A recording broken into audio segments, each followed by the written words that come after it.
Welcome everyone to week number 2 in Science 200. We've introduced ourselves in week 1. So let's see what we've got going on. Before I move on, this is a picture of a sea eagle that I took in Scotland on a boat that was rocking in the waves because it was windy. And so it is amazing that I got this photograph, and hardly anyone gets a picture this close of a sea eagle because they're usually soaring way overhead.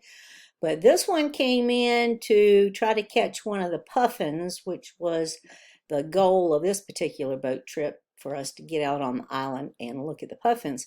This one came along and was trying to grab the puffins, and it did grab one, but it missed it, and the little puffin just rolled on down the rocks and then got up and waddled off. So resilient, those little boogers. So cute, I have to say.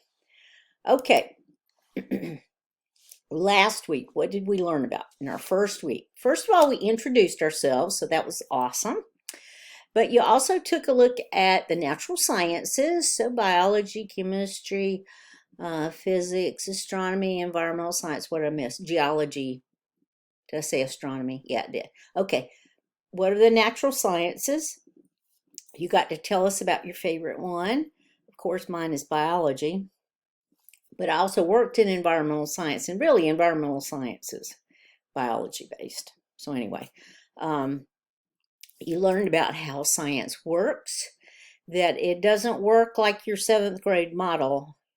You ask a question, you develop an experiment, you run it 3 times, you write a lab report. Okay, yeah, that is not how science works. That's a very simplified version of how science works.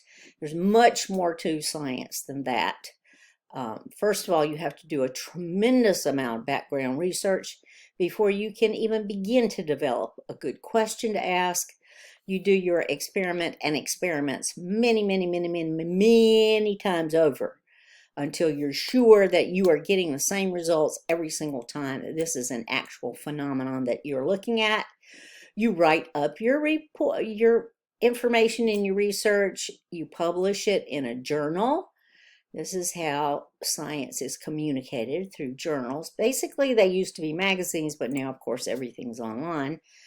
And then your work is peer reviewed. Your work is peer reviewed even before you get published, because your editors send out your work to other scientists who are in that particular field for them to critique. And then after you do your revisions again, then that work is published, and then it's out there for the entire scientific community to critique.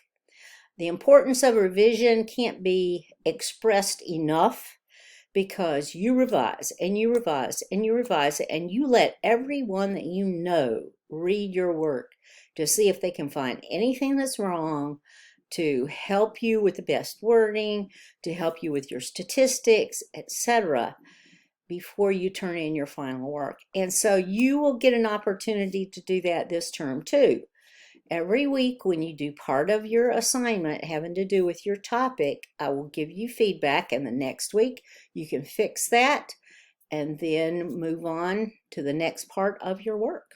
So revision is very important this term too. You learned about Alexander Fleming, the famous microbiologist, and his study and discovery of penicillin, the first true antibiotic, which is a drug that treats bacterial infections, and how it was important for so many other scientists to get into the mix, because Fleming was interested in discovering penicillin, but then that was the end of his interest. And so it took lots of other scientists to figure out ways to best grow penicillin and isolate it and then mass produce it for the general public. So that's also another important part of that science. You talked about your research topic, and you turned in an assignment for that, so I can't wait to see those. I will be seeing those tomorrow. So we'll see what you have decided. All right, then this week, you've got a lot of work in your web text this week. You do have something to do with your topic, and I'll get to that in a second, but there's a lot of work to do in your web text. And there's a lot of reading in your web text. So I suggest that you break up this week's readings, maybe not in different days, but at least don't sit down and try to read the whole thing at one time. Take a break, at least during part of it. So a few of the topics that you're going to cover this week are cholera. So that's a disease caused by bacteria, Vibrio cholerae. And these bacteria cause something, cause a disease, diarrheal disease, that is popularly called rice water stool. And that's because your fecal matter ends up just being cloudy white water, because basically the water in your body is just coming out of your intestines. And because of that, you can become dehydrated very, very quickly. And especially in little children and the elderly, they can die within a day if they have cholera. So it's a devastating disease. Sanitation. So lots of people during the Industrial Revolution moved into the cities. They moved from agricultural areas where it was a lot easier to be healthier.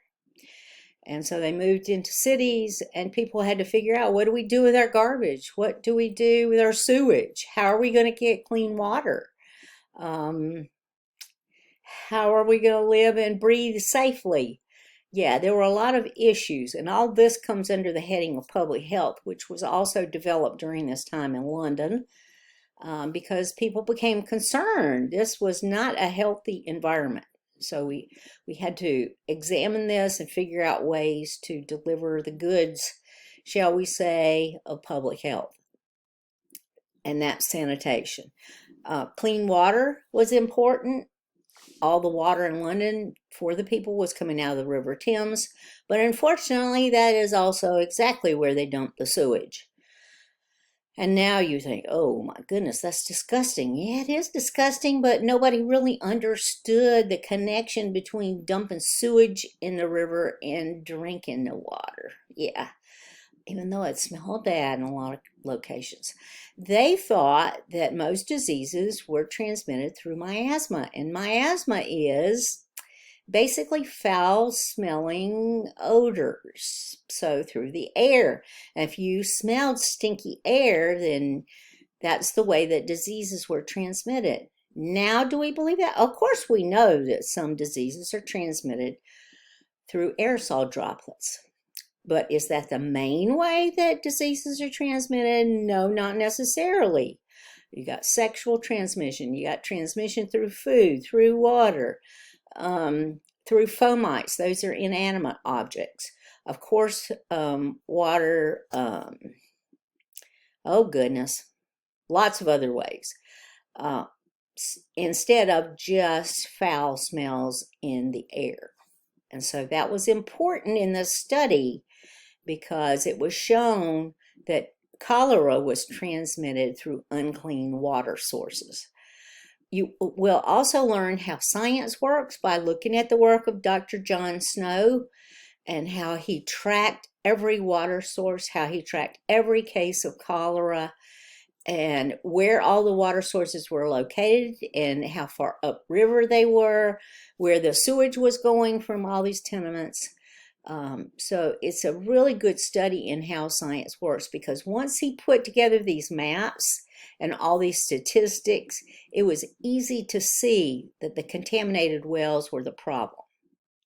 Okay, so that's what you'll be studying in your web text this week. Your topic, you're going to develop your research question. So this is an overarching question about your topic, whether it's ocean acidification or electric vehicles, or maybe you chose climate change, maybe you chose light pollution, like I suggested as a possible topic. So you're going to develop a question that you want to ask about your particular topic. Sources for your research. Start with the Shapiro Library. This is a wonderful resource because you can get so many full text articles through our library. You will not find this in other databases. And please don't just do a Google search. Please don't do that. Because you're going to get 1,000 million trillion articles, and most of them aren't going to have anything to do with your topic, or will just be a whole bunch of opinion pieces, and we don't want that. So the Shapiro Library is the place to start. Google Scholar, that's also a good database, and PubMed. Those are 3 excellent websites and databases for you to do your search through the scientific literature in order to find information about your topic. So that's what you've got going on this week.